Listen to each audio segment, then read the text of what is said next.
go. A little different, man. I'm looking around and it's pitch dark outside.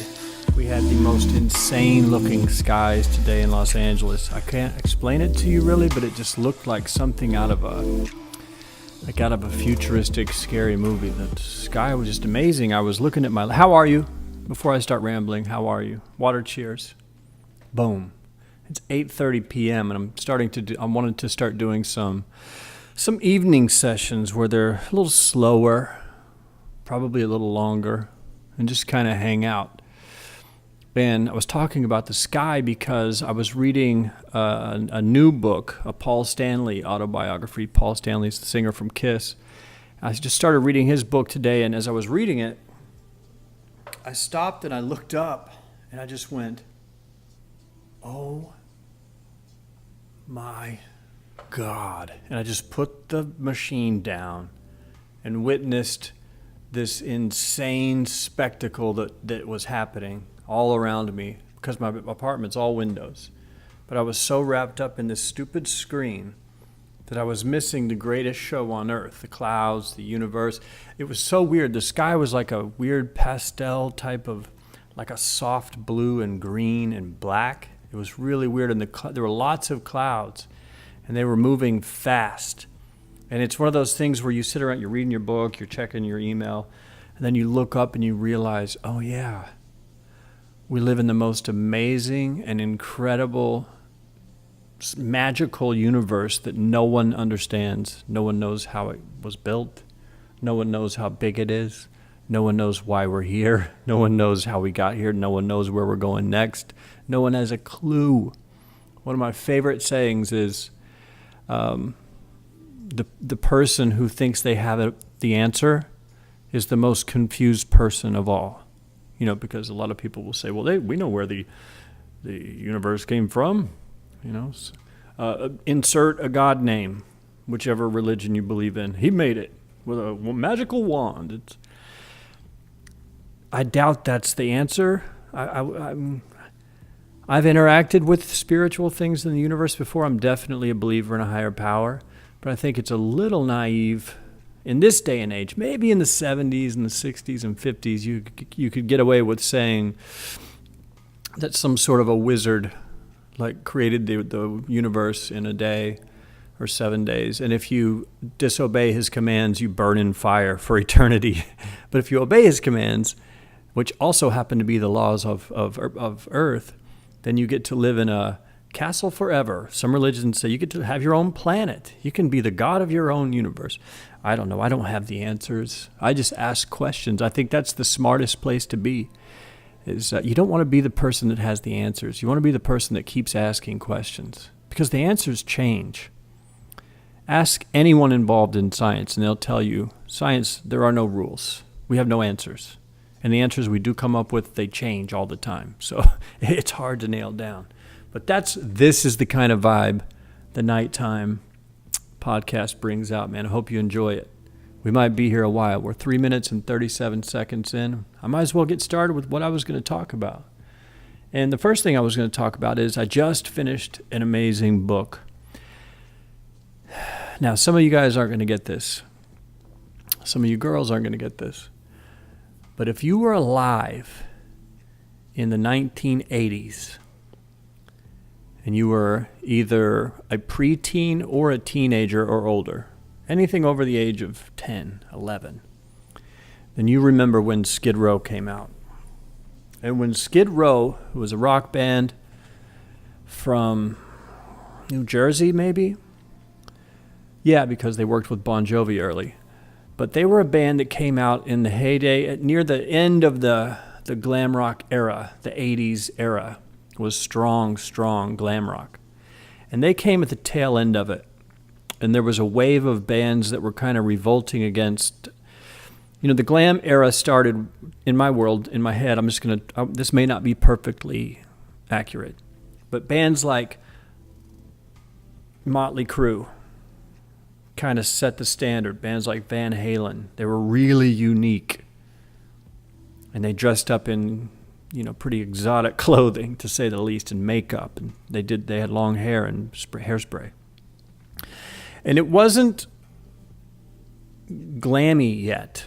Near the end of the 80s, it had gone from like tough guys wearing leather and spikes to the bands like Trickster and Firehouse and Nelson had happened. And these were just, all of the edge was taken off. It was gone. It was all just the fluff that remained. Like early Motley Crue, you listen to that, it's 99% hard rock, punk rock, metal.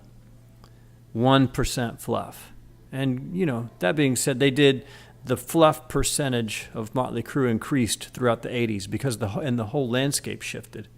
So by the end of it, you had your Firehouses, your Tricksters, God forbid, your Nelson, and Ugly Kid Joe, like things like that were happening. It was just the end. The music was so bad, you knew it was over. Kind of like how music is right now. We're on the verge of a new revolution of music, I think, because it's so terrible. But in the 80s, at the tail end of it, some bands started to revolt. There was a kind of a changing of the guard that happened at the late 80s and definitely into the 90s when Nirvana and Soundgarden and everyone happened. But at the end of the 80s, bands started pushing back. Bands like Guns N' Roses came out. And they started off with big fuzzy hair and, you know, sparkly shirts and stuff. But by the time their first album came out, they were pretty street, grungy, you know, T-shirts, jeans, boots, leather jackets. They didn't care anymore. Their hair wasn't hairsprayed. It was just hanging on.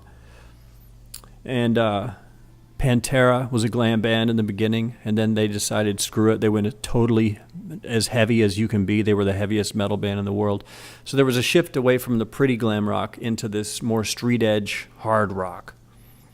And Skid Row came out in that period with the help of, I think Bon Jovi is actually the guy that started them.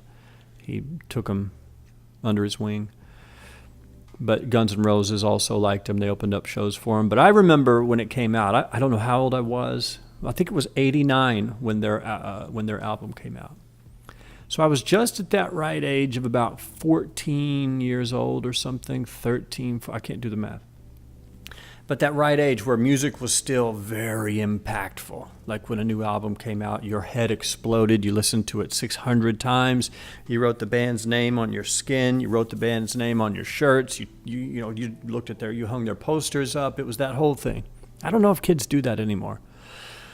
But I remember walking into a house in Ada, Oklahoma, at Wintersmith Park. It was my friend Brandon and Ross, and their mom, Betsy, lived there.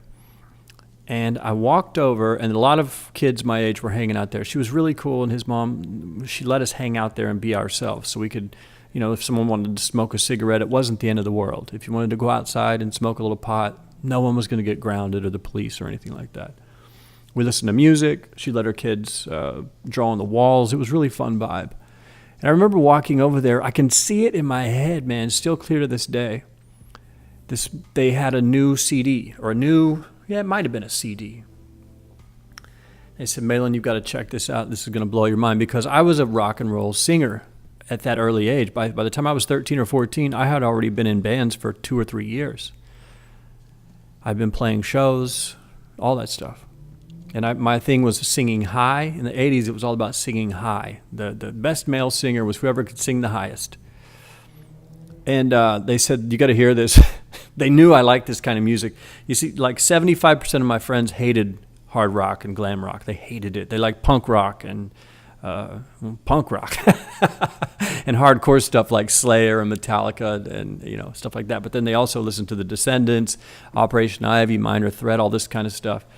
But we all still hung out, even though they did hate some of my T-shirts. I wore a Britney Fox T-shirt for a while, and I thought they were going to kill me. But on this day, they said, you got to hear this, dude. There's this new band called Skid Row. It's like, what are you talking about? They handed me the CD, and I looked at it. And I remember seeing Sebastian Bach. They're like standing in a dark alley, looking scary. And I remember just seeing him before the music had started, and I looked at his picture, and I thought, oh, my God. Like, what is this? It's hard to if you don't remember, go to YouTube and look up like Sebastian Bach interviews from 1987, 1989. And what you're going to see is one of the best looking male human beings probably to ever be born. It was like, he was like a gelfling. He was like the best looking gelfling woman you had ever seen, with this perfect, crazy, long, straight hair that was just iconic. Like it blew your mind back in the day. Because that was the other thing. High voice, a bunch of vibrato, and you had to have cool hair. And we all had long hair then. It was blown out, with bandanas and all that. And this dude he was 6'3", I think. He was 19 years old. He had the perfect hair down to his mid-stomach. And then the voice started on the music. The song was cool. Youth Gone Wild started playing in the background as I'm looking at this. And then when his voice came on, I was like, what are we listening to? We were used to listening to like a singer's voice sounded like Vince Neil. Vince Neil's not really a guy that can sing. He was just he had a cool voice. He didn't have vocal talent. He just had a cool vibe. Kind of like, Jim Morrison wasn't the best singer in the world, but he had a great vibe, stuff like that. But when Sebastian Bach started singing, we were like, what? They were all smiling because they knew I was going to freak out, because I was always following singers. I would sing with the CDs, try to hit all the notes. I'd sing harmonies. I did it all day long, every day. And my jaw dropped, and I could not believe it. They played me like Youth Gone Wild, maybe Piece of Me, something like that. And by 2 songs, I was hooked forever. And they exploded at that time. Their first album exploded. First, we heard it there. Next thing you know, they are everywhere. And if you were there for that time, you'll remember what a spectacular, rock and roll prototype, frontman prototype that Sebastian Bach was. He had the best voice. He was 6'4". He was the best looking male human on the planet Earth, and he could sing better than anyone in rock since Robert Plant. It would be hard to, maybe Robert Plant sang as good, maybe he was better because he was weirder. But Sebastian Bach, vocal talent wise, I don't know that anyone's ever been that good. Probably the best. And they exploded. They got real big. They put out 2 or 3 albums. Then it all fell apart. And then Nirvana came out. And then we all just moved on with our lives. And I haven't really gone back and listened to them for a while. And I've been reading a lot of old rock and roll autobiographies by band members. I've gone through the Chili Peppers, Motley Crue. I read each person's book, all the books. Black Sabbath, Ozzy.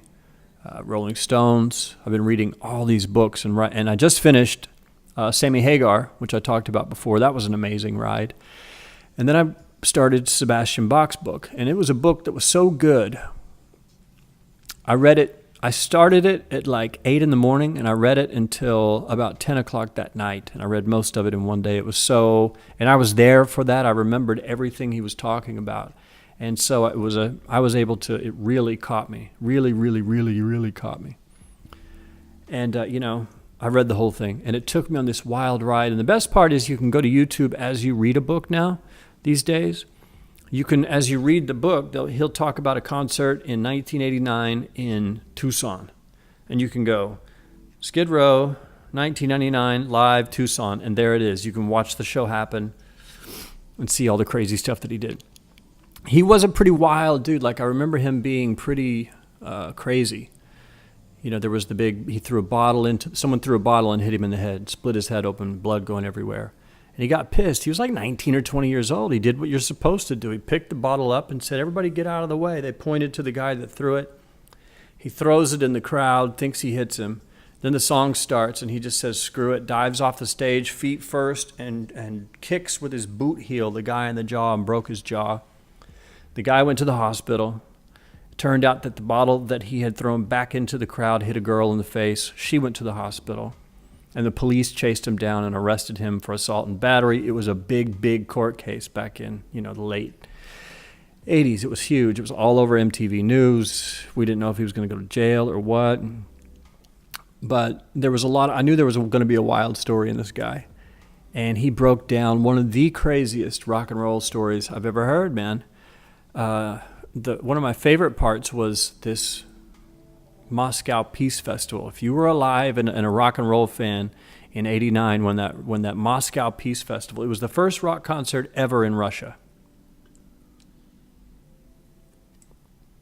And I think that it was even Russia was still communist, or whatever. They hadn't made the change yet. And it was a big deal. Like, they flew in the 10 biggest bands in the world at the time. It was like Skid Row, Motley Crue, Bon Jovi, Cinderella, Scorpions, a couple other people. I can't remember all of them, but it was like the who's who of the music world. It was unbelievable. And I watched it live on TV at home. My mom let me stay up and watch it. She was always cool with music stuff. She was supportive. And she said, well, it's past your bedtime or whatever, but since it's for music, you can watch it because I know that's like your school. And I remember watching that thing live streaming. It might have been in the daytime. I don't remember. But I remember his voice was so incredible. Sebastian Bach's voice. It was just mind-blowing. Live. He was like, how is this possible? He was like 19. His voice was just on like a lion. It was crazy. And I watched the whole concert, watched it for like 10 hours, whatever it was. It went on for a day. It was crazy. And but he tells a story about how after that concert, they played first in the morning, Skid Row. And when his show was done, he went to the side of the stage and was drinking Russian vodka. They were selling it for like $1 a bottle. So he was just downing vodka and got really trashed and caused all kinds of problems and chaos. And the Moscow Peace Festival was like an anti-drug and alcohol thing. That was the whole point of it, to spread awareness for anti-drug and alcohol stuff. And the bands were all supposed to stay sober. So it was a big problem that the band members were all drinking and getting drunk. And at one point, he's walking down a hall. Someone took his bottle away from him to cut him off. And he got pissed and ran into a room screaming, "Where's my vodka?" And he looked around, and he's in a room with Doc McGee, who was his manager, and Motley Crue's manager, and Bon Jovi's manager, and the guy that put on the whole thing. And he was doing a live interview with news cameras and everything in the room about how kids shouldn't do alcohol and drugs. And here's Sebastian Bach, wasted, screams, "Where's my vodka?" And they had to chase him out of the room, and some people chased him down and beat him up. And it was that kind of stuff that you just would never know unless he writes the book. As a kid watching that, I was like, oh my God, you have no idea what's going on behind the scenes. Just like you guys, you watch me do this, but you don't really know what happens when the camera's off. I could be doing all kinds of weird stuff. You would have no idea. As long as I didn't tell you the story, to you it didn't happen. And it was kind of like that. So if you were alive and you were in the late 80s, and you're a fan of rock and roll, go back, get Sebastian Bach's book. It's called 18 and Life on Skid Row. You can get it on Amazon for like $10. By the end of it, I was totally in love with the dude again. I forgot how much I liked him, and I forgot how huge he was when he came out. When you go back and watch the interviews from MTV when he was like 19, 20, I forgot how big of a star he was. He was the hottest thing in the world, the biggest singer in the world for a 2-year period. No one could even come close. Axl Rose could come close. That was it. All the dudes wanted to be him, and all the girls wanted to be with him, and vice versa. There was probably plenty of guys that wanted to do him, and girls that wanted to be him. Even to this day, if you go on YouTube and watch his old interviews, in the comments, the girls will be saying, "Oh my God, I wish I had those cheekbones and that hair." You couldn't carve out a better looking frontman than Sebastian Bach in 1989. It's crazy, but it's pretty cool. I found him on Twitter, posted a thing about reading the book, and he retweeted me. And I told my friend, I said, "Sebastian Bach just retweeted me on Twitter." He was like, "Oh, cool, that's awesome." I said, "Yeah, 14-year-old me is doing backflips and shotgunning beers and putting on my ripped up jeans and bandana and going out and breaking windows, screaming, yay." It was funny though. Been a long time, but man, and I listened to those albums again, still good. Those were some hard rocking songs, man. And then I listened to some of his solo stuff that I hadn't heard, and I was pretty surprised. His voice is so good, it's crazy. I think his voice sounded best on those first 2 albums, Skid Row, the self-titled, the debut, and then the second one was called Slave to the Grind, and they went super heavy on that album. but his voice is crazy. Go back and listen to Slave to the Grind, and then the self-titled debut, Skid Row. Unfortunately, he was hard to deal with, I think, was the problem. Like, he was out of control with the drinking and stuff, and kind of, but he was a 6'3", looked like a supermodel woman, had the best voice. Like I say, he was God. And you're 19, 20, you'd probably be a bit of a jerk too.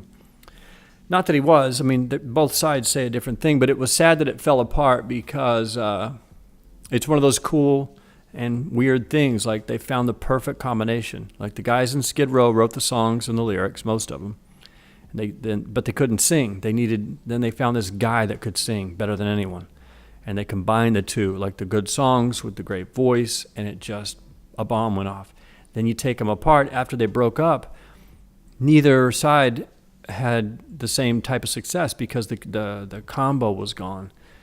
Skid Row is still around today with some singer. I tried to watch. It was awful. Sorry, man, if you guys see this, but that singer just didn't do it at all. It was sad.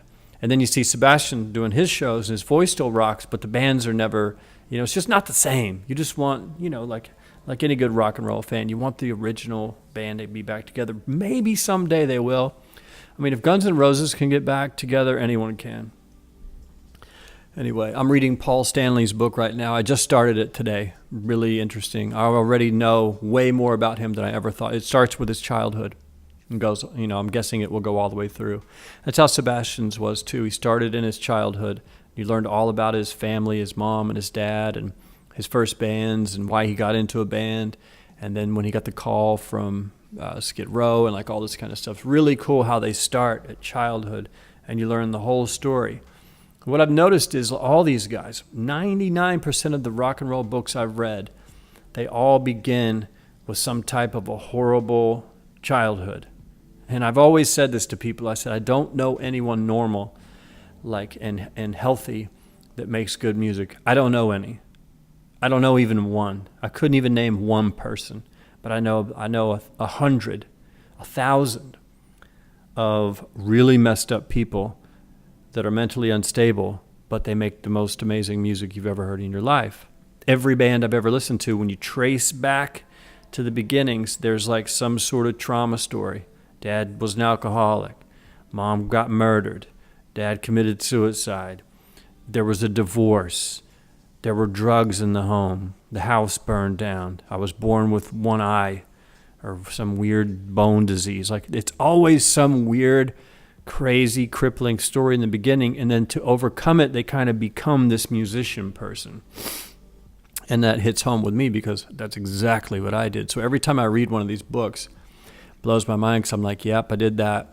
Yep, I did that. Oh, I remember nights like that. Yep, that's why I started singing too. Oh, I did my first show. Yep, I started getting girls for the first time.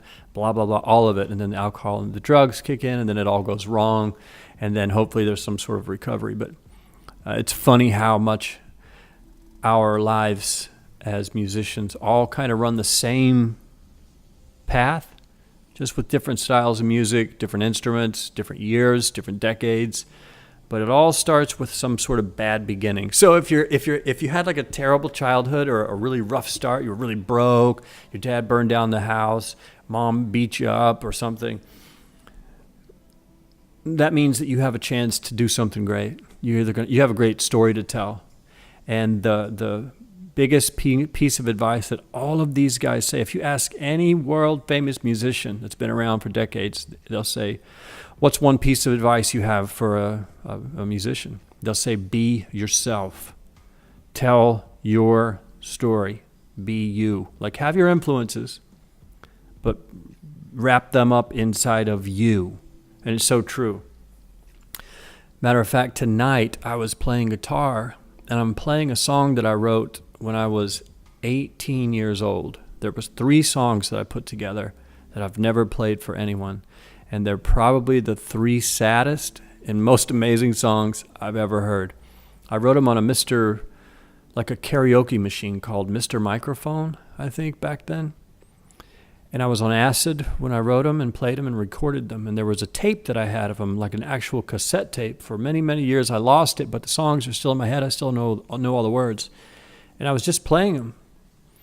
And I thought to myself, I spent all these years like trying to be someone else. You know, be a singer in someone else's band pretty much. That's what I would always do. I'd meet some people, they'd need a singer. I'd join their band and do whatever they wanted me to do. But I always secretly had my own thing in my room at night. I would close my door, turn on my amp, turn on a delay pedal, a reverb pedal, and a chorus pedal, and then play these like spacey, sad, beautiful, weird songs. And I'm playing them tonight in my apartment going, I can't believe I never did this. It's what I probably should have done from the very beginning, is just be myself, be me, you know? Because what happens when you join someone else's project, you go, well, what do you guys need? And they go, well, we need Philip Anselmo, like that type of guy. And you go, okay, I can do that. Or this, you know, we need Mike Patton.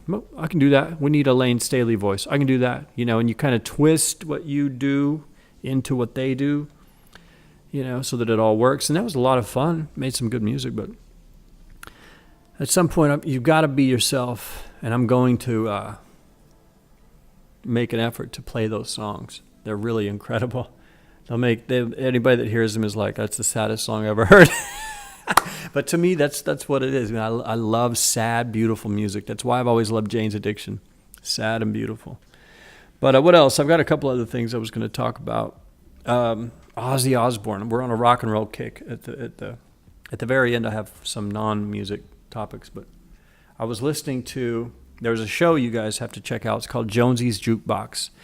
And it's a radio show kind of podcast thing by a guy named Steve Jones. And if you don't know who Steve Jones is, he was the guitarist for the Sex Pistols. And he's miraculously still alive.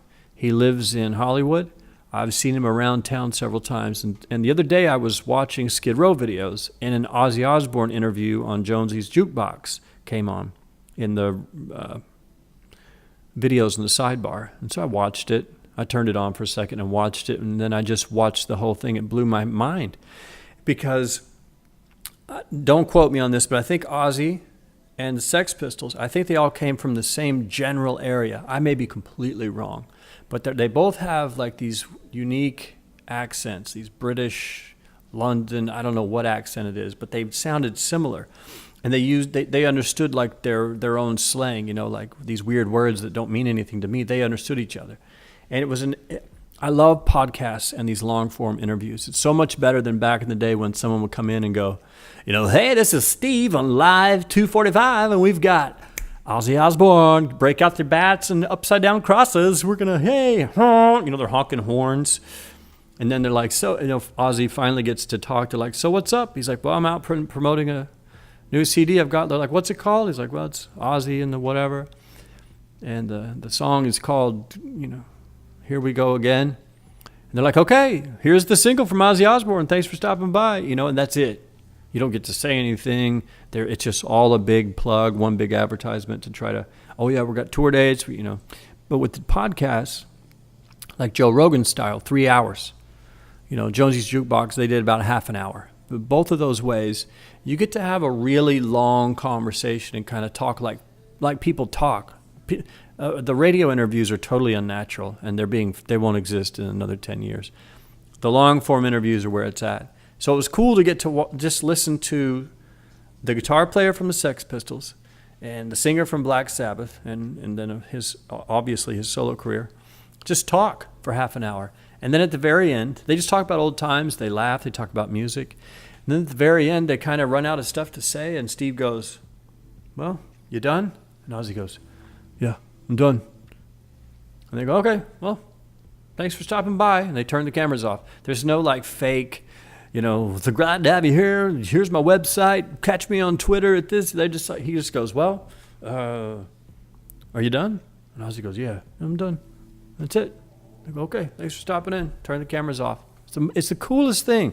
You can probably find it. Just Google or search on YouTube for Ozzy Jonesy's Jukebox. Steve Jones is the guy's name. It's a really cool interview. All of his interviews that I've seen on there are cool so far. I was watching a Brian May, the guitarist from Queen, was on there, and I was watching it today. The episodes are pretty current. Like the Ozzy one was from this year. Seemed like it was from a couple months ago, but it's not like old stuff. It's new stuff. Really cool. Check it out.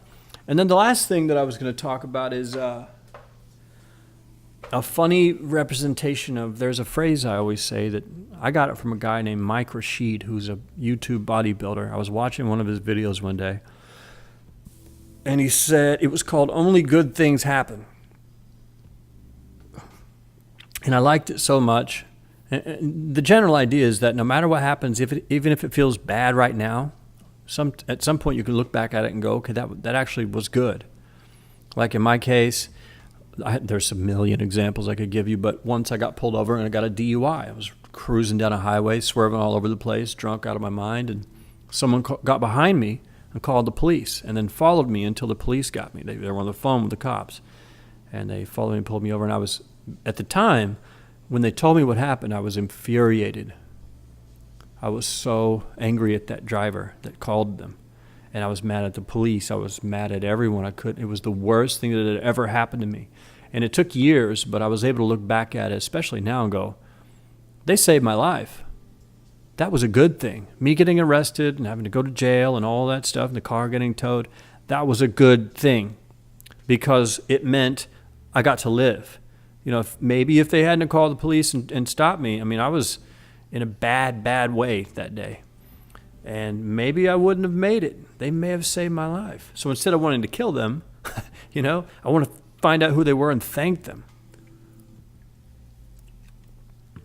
But that's the general idea of only good things happen. I wrote an entire blog post about it. It's called Only Good Things Happen. So go to my site, malandarras.com, go to the blog or the articles and search it, and you'll find it. But it happened today, another representation. I woke up, and I have a new campaign. Now we're into the marketing world. Music, marketing, madness. We just did the music. Now we're going to do the marketing. So today yesterday, I was testing a new campaign, a new offer, and it blew up. It was doing really well. I was running it with another offer. I switched them. The new one was doing bananas. It was blowing up. Did much, much better. I wish I would have changed much sooner. But I got really excited yesterday. It made a killing. Today, I wake up. It's on fire. I wake up, and the profits are through the roof. I'm like, oh, my God, this is so great. Then, boom, I get an email. Hey, man, just want to let you know that the offer is going to be paused because they can't accept any more sales for some reason. So it's going to be turned off, by 10 p.m. tonight. And I got so furious for about 10 minutes. I read that email, or I shouldn't have checked my email that early, but I checked it first thing, and I read that email in bed, and I was just ruined. I was in a panic. It's like, God, I can't believe it.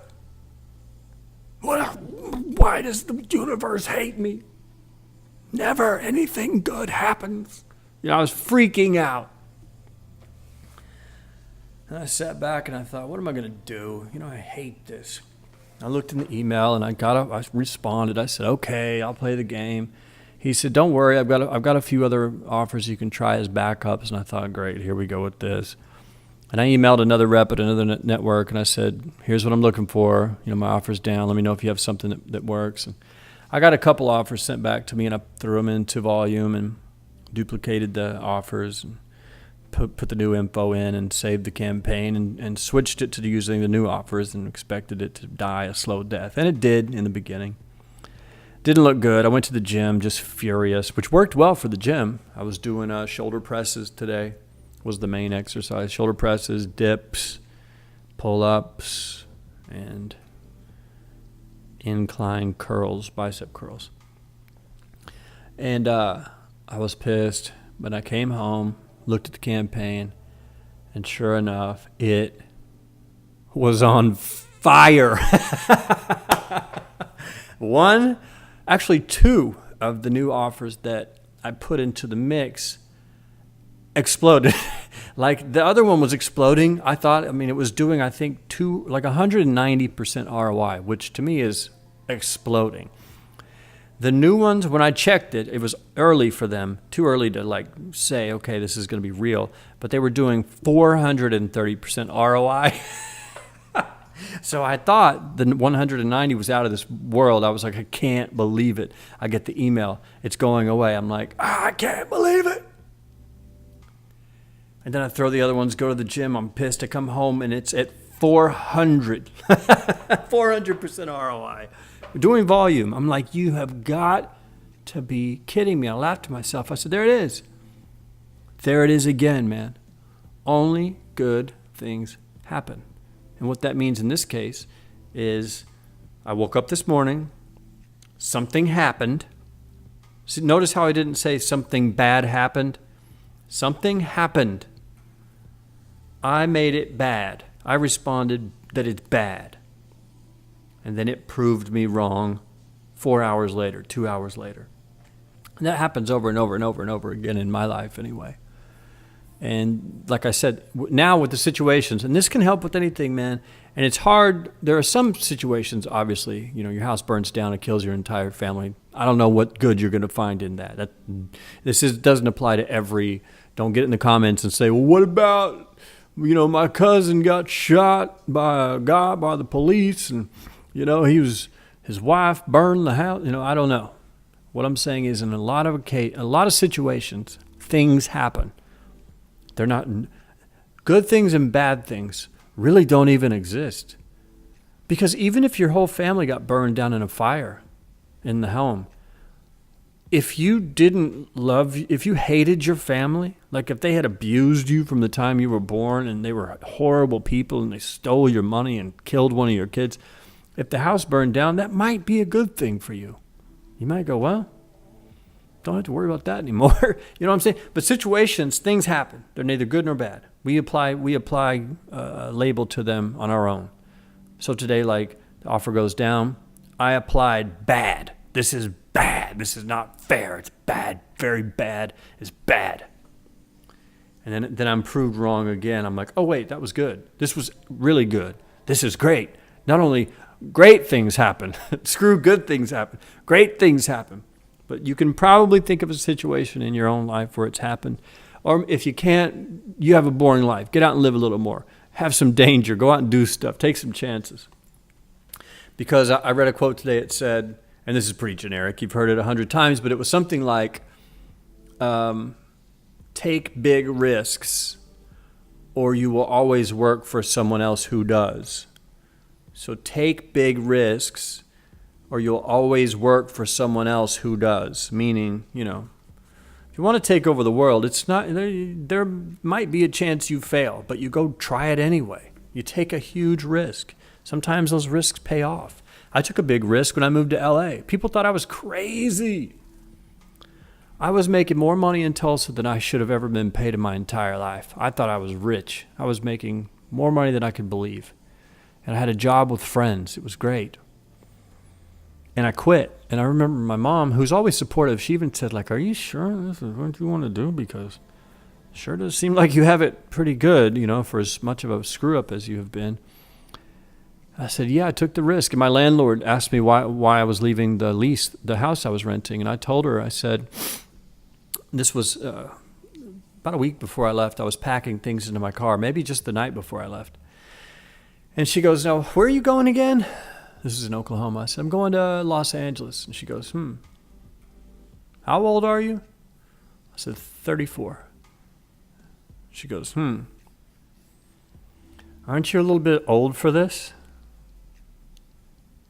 That's what she said to me. And it hit me like a ton of bricks. Because in the back of my mind, I was like, yeah, I am. But I was acting regardless. I just couldn't worry about that. Because as far as like general life sculpting goes, 34 is not usually the age when people take big risks. They do it at 18, 23, 28. By 34, your average world citizen is married, has kids and a job and bills and a mortgage, and they're paying, whatever, maybe a divorce, who knows. But I remember she said that to me and I thought, yeah, I did. Yeah, I am too old for this. In my head, I said that, but I laughed it off outside. But I thought about it, and I thought, yeah. And looking back, what if she had talked me out of it? I always wonder about that. Like, what if I had listened to her? Where would I be? What cemetery would I be buried in? Or what jail would I be under? Because the way that my life was going there, those were the two options. My friends in LA that I knew, they watched me from afar, from California. They'd check in me, they'd hear the news. Malan's been run over by a car. He broke a bunch of bones in his leg. He's having surgery, might lose a leg. Malan's in jail. Malan got out of jail. Malan's back in. Oh, now he's on probation. He crashed his car. He punched a guy in the head, And they told me when I got here, they said, yeah, dude, we were just kind of sad because we figured you were going to die. Like, we figured we were just waiting for the call, as was everyone in my life. There's, when I look back, most people, mom, friends, girlfriends, my bandmates, everyone had kind of lost interest in me as someone that was worthy of their time and energy because I'd screwed it off so many times. And leaving was the best thing that I ever did, even though I missed those guys and I missed the bands that I was in, the music that we made. I was talking to the guitar player, friend of mine, Paul. End of last year, we sat down and had lunch in this restaurant in Tulsa. And I said, yeah, man, I was going to die here. I didn't want to leave. I said, I was going to die. And he said, I know, dude. He said, that's what I tell people when they ask me why you left. I said, leave. It wasn't that he didn't like us or Tulsa or Oklahoma. I mean, that's where I'm from. I said, he was on his last days. Like, it was looking pretty bleak for old MD. And then I left, and within 30 days, my entire life had changed. So it ended up taking that huge risk, and it worked. So take big risks, or you will always work for someone else who does. Remember that, kids. And that's it. 9 o'clock, 9:07 actually. We're over 40 minutes. And yeah, man, nice talking to you. I hope you're doing well. If you have anything to say, post it in the comments as always. That's the beautiful thing. And if you have something terrible to say, post it in the comments too, because some of the things you guys put in the comments are terrible. I delete a lot of them, and YouTube's pretty good about catching them and putting them into a review, because it could be a video about my childhood, and someone will come along and put in a comment about a tree that's leaking blood in the Sahara Desert, and it's all Donald Trump, and like all this crazy stuff, and you're like, what? But luckily they catch it as just garbage, and I delete them. So let me know what you're up to, good or bad, how your week's going. It's Monday. Whole week ahead of you. Let me know what your plan is. Let me know what you think about Skid Row. Give me a Skid Row memory or a Sebastian Bach memory if you have one. Hit me with that. And that's it, man. You guys have a good night.